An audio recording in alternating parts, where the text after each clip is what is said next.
সবাইকে আমার শুভেচ্ছা ও সালাম জানাচ্ছি। শুভ সকাল।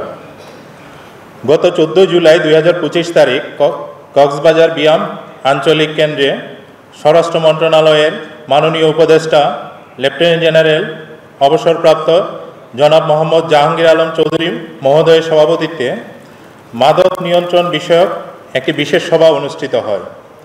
উক্ত সভায় জিওসি 10 পদাতিক ডিভিশনের নেতৃত্বে বিভিন্ন আইনশৃঙ্খলা রক্ষাকারী বাহিনী, গোয়েন্দা সংস্থা এবং সংশ্লিষ্ট অন্যান্য দপ্তরের সমন্বয়ে একটি টাস্কফোর্স গঠনের সিদ্ধান্ত গৃহীত হয়।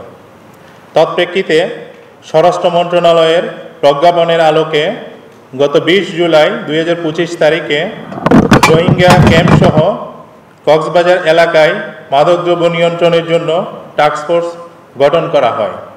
আমি সোমেন মণ্ডল, উপপরিচালক মাদকদ্রব্য নিয়ন্ত্রণ অধিদপ্তর কক্সবাজার, এই কমিটির সদস্য সচিব হিসেবে রয়েছি। আপনারা অবগত আছেন যে সীমান্ত অতিক্রম করে বাংলাদেশে আসা মাদকদ্রব্য কক্সবাজার এবং তৎসংলগ্ন অঞ্চলকে মাদক চোরাচালানের অন্যতম ট্রানজিট পয়েন্ট বা প্রবেশপথ এবং সংরক্ষণ স্থান হিসেবে ব্যবহার করে সমগ্র দেশে ছড়িয়ে পড়ছে। আইনশৃঙ্খলা রক্ষাকারী বাহিনীর সক্রিয় অভিযান সত্ত্বেও মাদক কারবারিরা প্রতিনিয়ত কৌশল পরিবর্তন করছে এবং অভিনব উপায়ে চোরাচালান অব্যাহত রেখেছে। সড়ক পথের পাশাপাশি রেলপথ এবং সমুদ্রপথ ও নদীপথ ব্যবহার করে মাদক চোরাচালান হচ্ছে। কক্সবাজার ও পারিপার্শ্বিক এলাকা দিয়ে মাদক পাচারের যে নেটওয়ার্ক তৈরি হয়েছে তা বিপর্যস্ত ও সমূলে ধ্বংস করার লক্ষ্যে আমরা কাজ শুরু করেছি। আমাদের কাজের মূল 3টি ধারা রয়েছে। প্রথমত, আইনশৃঙ্খলা রক্ষাকারী বাহিনী, গোয়েন্দা সংস্থা এবং সশস্ত্র বাহিনীর সমন্বয়ে সমন্বিত পদক্ষেপের মাধ্যমে মাদক বিরোধী নজরদারি বাড়ানো সহ সাঁড়াশি অভিযান পরিচালনা করা। দ্বিতীয়ত, মাদক চোরাচালান রোধে সামাজিক সচেতনতা গড়ে তোলা। তৃতীয়ত, মাদক সংক্রান্ত মামলাগুলোর দ্রুত আইনি নিষ্পত্তি নিশ্চিত করা। এই ধারাকে সামনে রেখে আমরা ইতোমধ্যে কাজ শুরু করেছি, যার ফলশ্রুতিতে গত 15 জুলাই 2025 তারিখ থেকে অদ্যাবধি এই অল্প সময়ের মধ্যে মাদক বিরোধী টাস্কফোর্সের সমন্বিত অভিযানের মাধ্যমে 21,79,483 পিস ইয়াবা, 1492.50 লিটার বাংলা মদ, 38.32 কেজি গাঁজা, 735 ক্যান বিয়ার এবং 2.58 কেজি ক্রিস্টাল মেথ জব্দ করা হয়েছে। এই সময়ে 347 জন মাদক ব্যবসায়ীকে আটক করে মামলা দায়ের করা হয়েছে।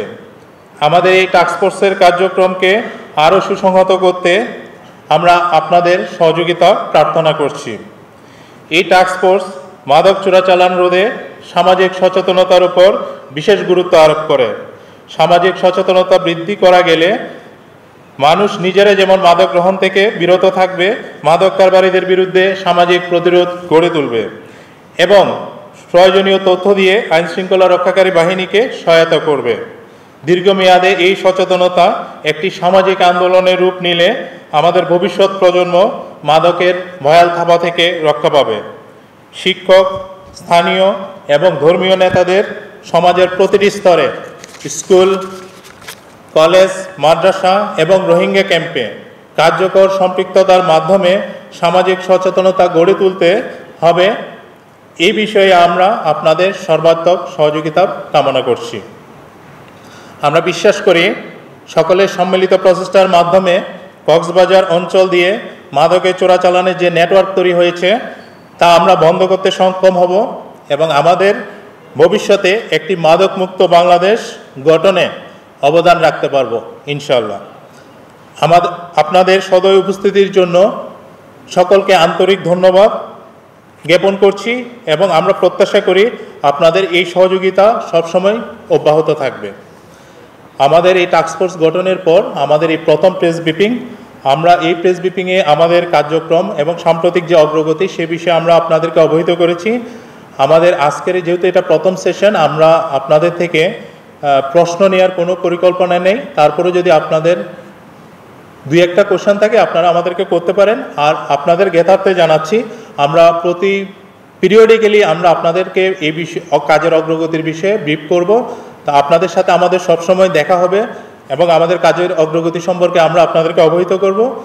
তো এই পর্যায়ে যদি আপনাদের কোনো প্রশ্ন থেকে থাকে আপনারা আমাদেরকে করতে পারেন। মাদক ব্যবসায়ীদের তালিকা সবসময় হালনাগাদ করা, এটা আমাদের একটা সবসময় রুটিন দায়িত্বের মধ্যে পড়ে। আমরা প্রত্যেকটা সংস্থা নিজ নিজ মতো করে আমাদের যে তালিকা সেটা সংরক্ষণ করি এবং সেই তালিকার ভিত্তিতে আমাদের অভিযানগুলো পরিচালিত হয়। আর রোহিঙ্গা ক্যাম্পের বিষয়ে আমাদের এই টাস্কফোর্সেরও বিশেষ নজর আছে। পাশাপাশি রোহিঙ্গা ক্যাম্পে আমাদের এপিবিএন দায়িত্ব পালন করছে, গোয়েন্দা সংস্থাগুলোর নজরদারি আছে। আর এই তথ্যের মধ্যে কতজন রোহিঙ্গা আটক হয়েছে এই মুহূর্তে আমার কাছে সেই তথ্যটা নেই, আমি অন্যান্য সংস্থা থেকে সংগ্রহ করে পরবর্তীতে আপনাদেরকে এই বিষয়ে অবহিত করতে পারবো। মাদক চালানের পিছনে অদৃষ্টে যারা জড়িত থাকে, পৃষ্ঠপোষকতা করে, অর্থ লগ্নি করে, তাদের বিষয়ে গোয়েন্দা সংস্থাগুলোর নজরদারি অব্যাহত রয়েছে। পাশাপাশি আমরা যৌথ বাহিনী এই টাস্কফোর্সের সকল সদস্যের সমন্বিতভাবে আমরা এই গডফাদারদেরকে ধরার জন্য শীঘ্র অভিযান পরিচালনা করব। আর সংখ্যাটা তো আসলে প্রত্যেকটা সংস্থায় তাদের মতো করে একটা সংখ্যা সংরক্ষণ করে এবং এটা কিন্তু প্রতিনিয়ত হালনাগাদ হয়। আমি এক্স্যাক্ট সংখ্যাটা আসলে এই মুহূর্তে বলতে চাচ্ছি না। এই তালিকার ভিত্তিতে কিন্তু আমরা প্রত্যেকটা সংস্থা কাজগুলো করে যাচ্ছি। আমরা পরবর্তীতে আবার আপনাদের সাথে হব আমাদের টাস্কফোর্সের অগ্রগতি বিষয়ে আপনাদেরকে। প্রথম আপনার প্রশ্নের একটা অংশ ছিল যে রাসায়নিক পরীক্ষা সংক্রান্ত। হ্যাঁ, আমরা সকল সংস্থায় এটা অনুধাবন করছি যে কক্সবাজারে যদি একটা মাদক পরীক্ষাগার থাকে তাহলে আমরা কেমিক্যাল রিপোর্টটা খুব দ্রুত পাবো। একই সাথে এই কেমিক্যাল রিপোর্ট যদি আমরা দ্রুত পাই তাহলে রাসায়নিক পরীক্ষার জন্য আমরা দ্রুত যে বিজ্ঞ আদালতে যে প্রতিবেদন দাখিলে যে বিলম্ব ঘটে থাকে সেটা ঘটবে না। তো এইটার প্রেক্ষিতে আমাদের মাদকদ্রব্য নিয়ন্ত্রণ অধিদপ্তর কক্সবাজারে একটা রাসায়নিক পরীক্ষাগার স্থাপনের উদ্যোগ গ্রহণ করেছে এবং এটা কিন্তু কার্যক্রম চলমান আছে। আমরা শীঘ্রই এই ল্যাবের কার্যক্রম আমাদের এখানে শুরু হবে। সেক্ষেত্রে আমাদের যে রাসায়নিক পরীক্ষার জন্য যে প্রতিবেদন দাখিলে বিভিন্ন সংস্থার যে বিলম্ব হয় সেটা ঘটবে না, খুব দ্রুতই সেটা আমাদের এখানে হবে। আর পাশাপাশি সীমান্ত এলাকায় পার্শ্ববর্তী দেশ থেকে যে মাদক আমাদের দেশে যাতে প্রবেশ করতে না পারে বা তাদের দেশের অস্তিত্বশীলতার সুযোগ নিয়ে যাতে আমাদের দেশে মাদক পাচারকারীরা সক্রিয় হয়ে উঠতে না পারে, সেই জন্য আমাদের গোয়েন্দা সংস্থা সহ সংশ্লিষ্ট সকল সংস্থা আমরা এখানে তৎপর রয়েছি। আশা করি আমরা একটা দৃশ্যমান অগ্রগতি এক্ষেত্রে অর্জন করতে পারবো।